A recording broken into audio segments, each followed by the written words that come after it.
docteur Saleh Sahraoui, meilleur exportateur de l'année 2023. Je suis encore médecin. Vous savez, quand on est médecin, on le reste toute sa vie. On est docteur en médecine tout le temps. Ceux qui pensent que l'Europe ou les États-Unis, c'est l'Eldorado, ce n'est plus le cas. De tomber dans un piège d'addiction. Parce qu'étudier en Algérie est une perte de temps. Donc, je pense que la passion commune, c'est le travail. Vous avez dit que doit apprendre à apprendre. On cherche plutôt des personnes qui ont les aptitudes d'apprentissage, qui ont la motivation, qui ont l'envie, et tout le reste, c'est nous qui le faisons. C'est ce qu'on recherche. Bonjour à tous et à toutes et bienvenue dans un nouvel épisode de Nanopod. Alors aujourd'hui, nous avons le plaisir de recevoir une personnalité très importante dans le domaine de la recherche en Algérie, le PDG du groupe Clinica, ainsi que son équipe, Dr Saleh Sahraoui. Bonjour. Bonjour Yasmine. Ça va? Très bien, et toi? Ça va, alhamdoulilah. Super, content d'être avec toi, et avec tous les étudiants également. Merci. Alors, quelle était votre première impression quand vous êtes juste rentré à l'école? C'est la deuxième fois que je suis arrivé, enfin que je suis venu à l'école cette année, franchement. Je dirais la première impression, bon, l'infrastructure est formidable, mais surtout la première impression, c'est de vous rencontrer, franchement, rencontrer les étudiants magnifiques que vous êtes. Je le dis pas par démagogie, comme je vous l'ai dit tout à l'heure en présentation. Je le dis parce que je le pense vraiment. Vous êtes vraiment une source de motivation extraordinaire, une source d'énergie qui égaye, en tout cas qui a égayé ma journée aujourd'hui. Merci pour toute cette bonne énergie de bon matin. Merci. Alors, on va commencer par vos premiers pas. Alors, vous avez commencé, vous avez suivi une formation initiale ici en Algérie, en médecine. Ensuite, vous êtes spécialisé en France, dans les hôpitaux de Paris. Aujourd'hui, la plupart des jeunes Algériens, des étudiants, pensent que étudier en Algérie est une perte de temps. Je comprends qu'ils pensent cela. Ils ont le droit de tout penser, bien évidemment. Toute personne est libre de sa pensée. Je ne partage pas forcément l'idée. Étudier n'est jamais une perte de temps, quel que soit l'endroit là où nous sommes. D'accord? Quel que soit l'endroit où nous sommes. Ça, c'est le premier point à garder en tête. Le deuxième point, on a à apprendre de tout le monde et partout dans le monde. C'est surtout ça qu'il faut garder en tête. Quand on est algérien, il est normal de commencer ses études en Algérie. Rien ne nous empêche de voir ailleurs s'il le faut pour enrichir notre expérience éducationnelle, entre guillemets, c'est-à-dire expérience en termes de éducationnelle au sens anglophone, c'est-à-dire en formation, d'enrichir notre façon de vivre, notre façon d'être, de côtoyer d'autres personnes avec une culture différente, avec une façon de faire qui est différente et avec un monde professionnel qui pourrait être différent. L'herbe, il faut savoir une chose qui est importante. L'herbe n'est pas plus verte ailleurs. Ceux qui pensent que l'Europe ou les États-Unis, c'est l'Eldorado, ce n'est plus le cas. Et de nos jours, vous avez une facilité que nous n'avions pas dans le passé et que ailleurs, c'est ici. Avec les nouvelles technologies, les distances n'ont plus de sens et tout est concentré dans un seul endroit, à savoir ton ordinateur ou même ton téléphone. Bon, je vais pas vous mentir, mais moi aussi, tant qu'étudiante, je me pose parfois la question, est-ce que nous, tant qu'étudiants en nanosciences et nanotechnologie, est-ce qu'on a notre place ici en Algérie? Ah, vous avez vraiment votre place, ça. Je dirais vous avez votre place ici plus qu'ailleurs. Quelle que soit la spécialité d'ailleurs. L'Algérie est un pays en voie de développement, donc les opportunités de développement et de développement individuel et professionnel sont beaucoup plus importantes en Algérie qu'ailleurs. Moi, j'ai eu une expérience dans le passé en Europe, un peu aux États-Unis. Bien évidemment, les marges de progression sont beaucoup plus importantes. Il reste beaucoup de choses à bâtir dans notre pays. Et puis, qui de mieux que ses enfants pour le faire?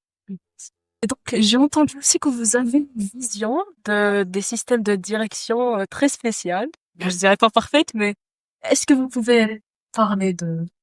Je laisserai probablement mes collègues parler de cela. Franchement, eux, ils vont pas dire que c'est parfait parce que de temps en temps, c'est tendu comme partout, comme dans une famille, hein. Nous, on est dans un système qui est plutôt collaboratif. On est dans un système de partage d'informations. On est dans une approche managériale de transparence, d'objectifs, de fixation d'objectifs et d'atteinte d'objectifs, de reconnaissance de l'effort. c'est un peu notre façon de faire. C'est un peu plus orienté anglo-saxon que latin.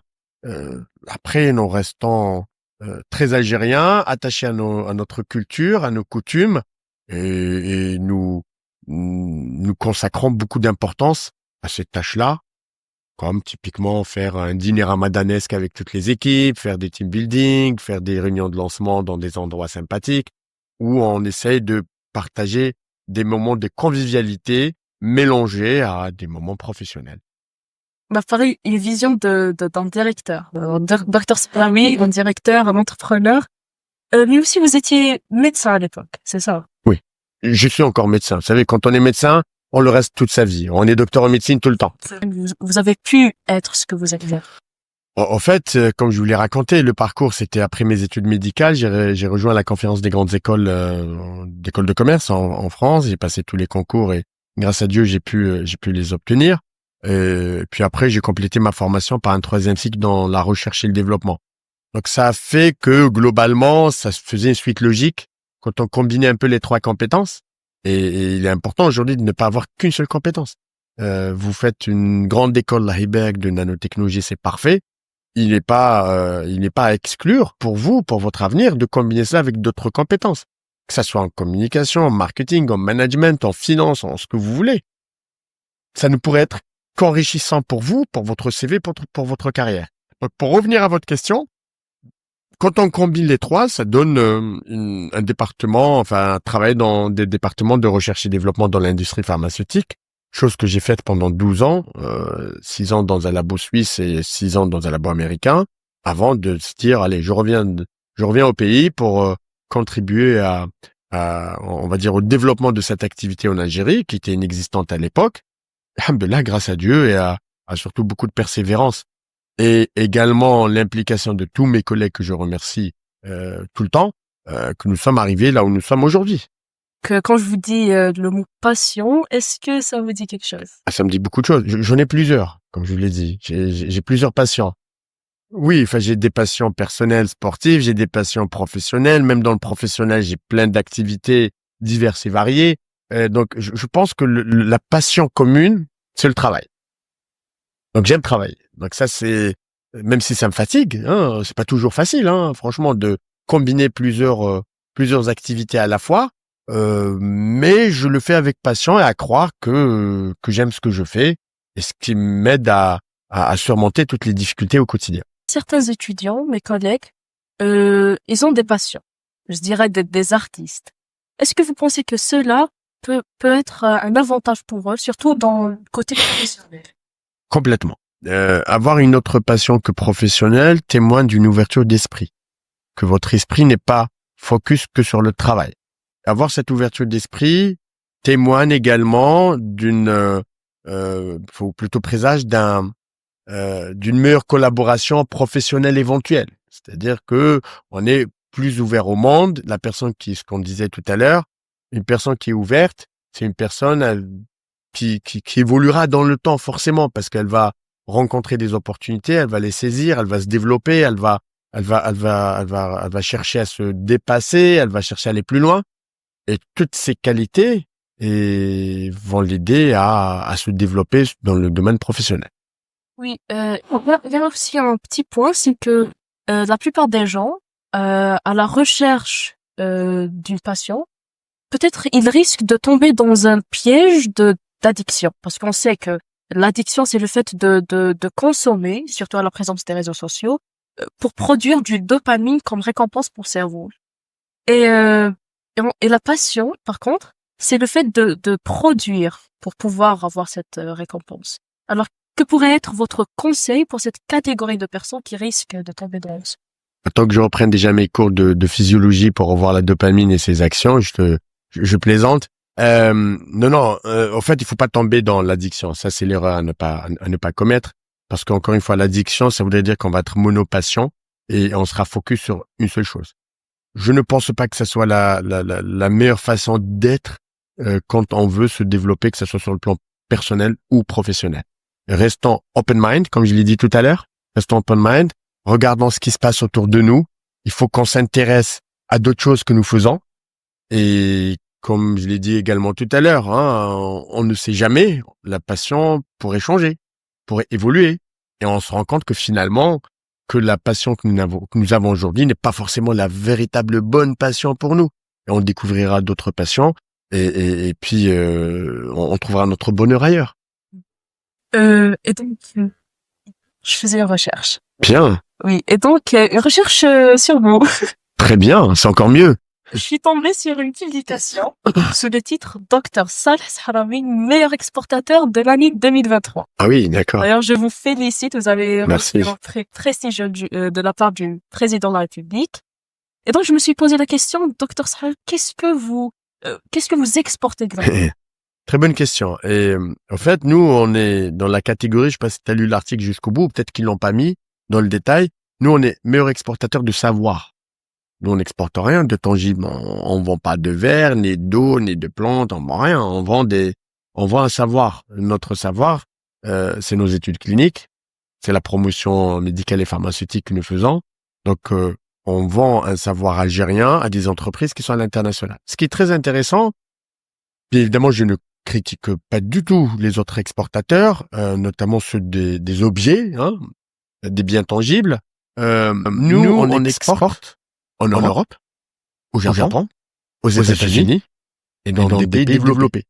Parce que c'est eux qui sont qui recherchent notre savoir. C'est eux qui sont avides d'acheter ce savoir de pays comme l'Algérie, où on a réussi à développer un savoir de très bonne qualité, d'une qualité exactement la même que celle qui est menée dans des pays développés comme l'Europe, enfin en Europe ou aux États-Unis, et avec un intérêt économique certain parce que nous restons moins chers que ce qui se vend dans ces pays-là.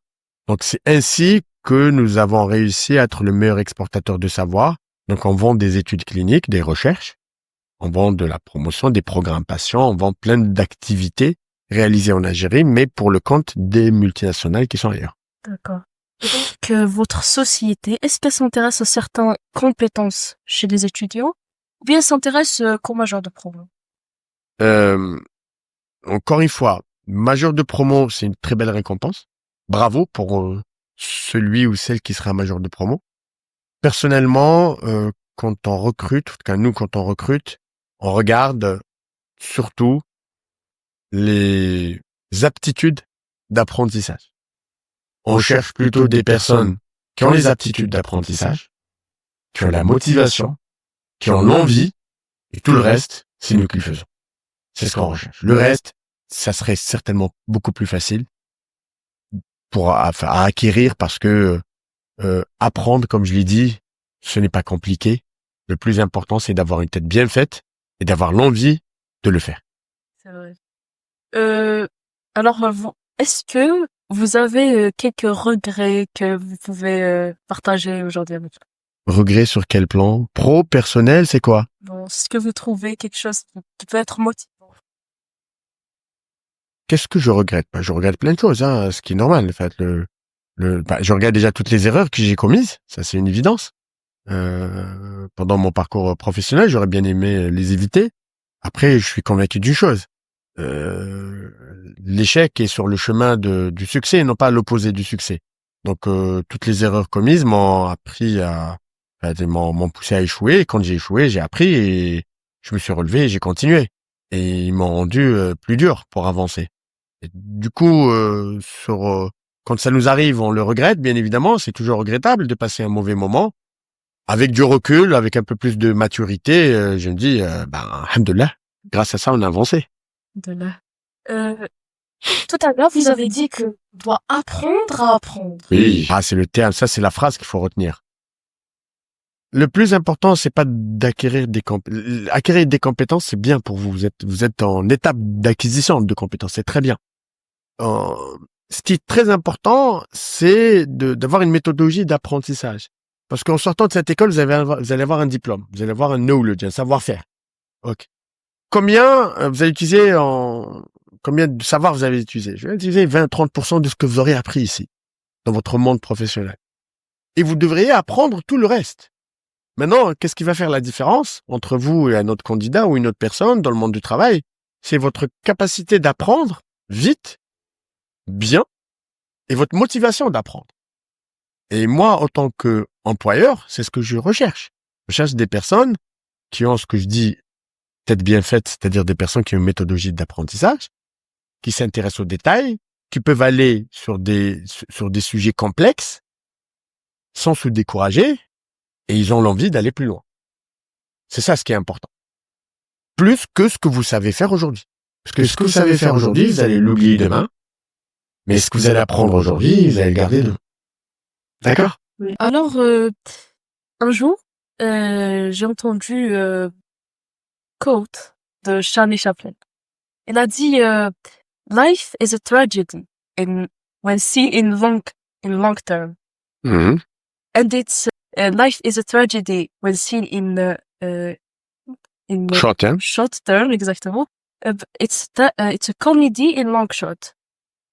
Donc, tout à l'heure, vous avez été vraiment très à l'aise en parlant des défis qui vous ont que vous avez rencontrés tout au long de votre carrière. Comment peut-on développer cet esprit pour pouvoir parler franchement des choses qu'on rencontre généralement? En fait, ça c'est deux sujets. Ça c'est comment parler, c'est les techniques de communication et de prise de parole en public. Ça s'apprend, c'est un métier, faut le savoir.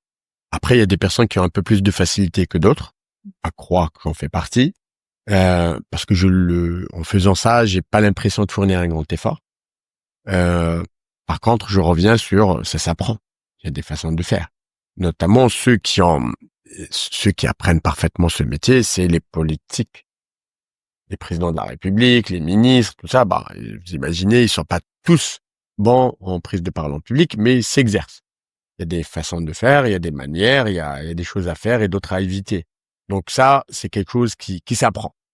Et puis, pour que ça devienne de plus en plus spontané, il faut s'exercer. C'est comme, vous savez, le muscle, enfin, de la tête, c'est comme le biceps, ça s'entraîne, hein, très simplement. Et on s'entraîne à faire cet exercice, et puis jusqu'au jour où ça devient plus ou moins spontané. Donc, un dernier mot, Dr. Salawi? Un dernier mot, merci de m'avoir accueilli. Honnêtement, vous êtes juste extraordinaire. Continuez sur cette lancée, il faut pas se décourager. N'oubliez jamais, votre avenir est entre vos mains. Et puis on compte beaucoup sur vous pour le tracer, pour votre intérêt, l'intérêt de notre pays. Merci beaucoup encore une fois. Merci pour votre temps. Et donc, on est arrivé à la fin de notre podcast. On se retrouve dans un nouveau Inch'Allah.